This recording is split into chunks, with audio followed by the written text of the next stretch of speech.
সব ঠিক থাকলে ভারত এবং জাপান সফর করতে পারেন প্রধানমন্ত্রী তারেক রহমান।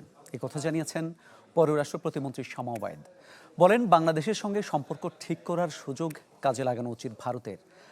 তার মতে, মানবতা বিরোধী অপরাধে সাজাপ্রাপ্ত আসামের সংবাদ সম্মেলন ভালোভাবে নেয়নি এদেশের মানুষ।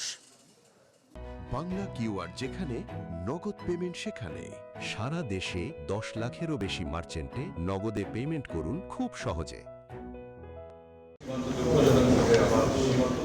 বাংলাদেশ ভারত সম্পর্কের কালো মেঘ যেন সরছেই না। যখনই কিছুটা অগ্রগতির আভাস পেলে তখনই সৃষ্টি হয় নতুন অনাস্থার প্রেক্ষাপট। সবশেষ ক্ষমতাচ্যুত ও দণ্ডপ্রাপ্ত সাবেক প্রধানমন্ত্রী শেখ হাসিনার সংবাদ সম্মেলন ঢাকা দিল্লি সম্পর্কে তিক্ততা বাড়িয়েছে। অনিশ্চয়তা দেখা দিয়েছে প্রধানমন্ত্রীর সম্ভাব্য ভারত সফর নিয়েও। এই সফর নিয়ে পররাষ্ট্র মন্ত্রণালয়ে প্রশ্ন করা হয় পররাষ্ট্র প্রতিমন্ত্রী শামা ওবায়েদকে। তিনি জানান, ঢাকা এ ব্যাপারে ইতিবাচক অবস্থানে আছে। সবকিছু ঠিক থাকলে শুধু ভারত নয়, জাপান সফরেও যেতে পারেন তারেক রহমান। আবার পার্লামেন্ট সেশন বসবে, সবকিছু নিয়ে আমরা বাংলাদেশের ইন্টারনালি আমাদের অনেক কর্মসূচি আছে, যেগুলো কাজ চলছে। সাংবিধানিক অনেক কাজ কিন্তু সামনে আছে। তো সেই জায়গাটা থেকে সরকার ব্যস্ত আছে, মাননীয় প্রধানমন্ত্রী ব্যস্ত আছেন। তার মধ্যেই যদি সব কিছু মেলে অবশ্যই ভারত সফর হবে, জাপান সফর হবে, সব সফরই হবে, সেটা দেখা যাক। আমি আবারও বলছি, আমরা সকল দেশ সফরের ক্ষেত্রেই আমরা বাংলাদেশ সরকার পজিটিভ আছে, কিন্তু এটা নির্ভর করবে মাননীয় প্রধানমন্ত্রীর সময়ের উপরে। শামা ওবায়েদ আরও বলেন, বাংলাদেশের সাথে সম্পর্ক ঠিক করার সুযোগ কাজে লাগানো উচিত ভারতের।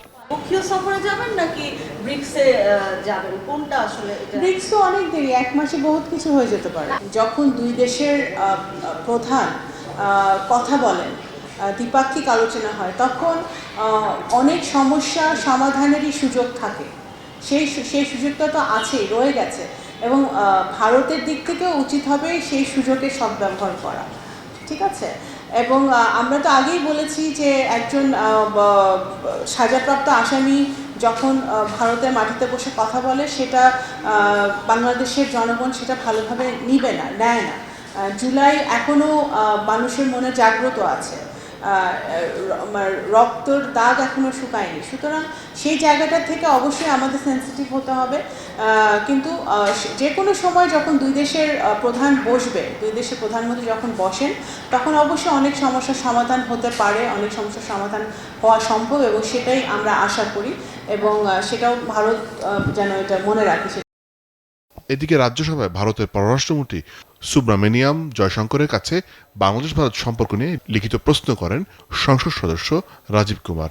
জবাবে পররাষ্ট্র মন্ত্রণালয়ের প্রতিমন্ত্রী কীর্তিবর্ধন সিং লেখেন, ভারত সরকার বাংলাদেশের সাথে আন্তঃসীমান্ত যোগাযোগ প্রকল্পগুলোর উন্নয়নে কাজ করছে, যা দেশটির উত্তর পূর্বাঞ্চলীয় রাজ্যগুলোর সাথে যোগাযোগ বাণিজ্য বৃদ্ধিতে বড় ভূমিকা রাখবে।